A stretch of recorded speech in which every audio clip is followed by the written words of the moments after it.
আমি জানতাম সুমিতা তুমি পারবে না। তুমি ভীতু, তাই তাই আত্মহত্যা করে পালাতে চাইছিলে। আমি এও জানি সুমিতা যে তুমি তুমি খুব ভালো মেয়ে। আর আর আমার সঙ্গে তোমার অসুবিধাটা কোথায়?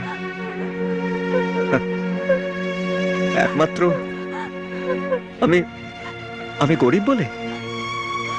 কিন্তু গরিবদেরও তো সুখ দুঃখ হাসি কান্না সব থাকে। তাদেরও তো মন বলে একটা জিনিস আছে। সুমিতা, আমার আমার তোমার বাবা দাদা এদের সঙ্গে কোনো বিবাদ নেই। আমি কোনো প্রতিশোধ নিতে চাই না। সুমিতা, আমি তোমাকে কথা দিচ্ছি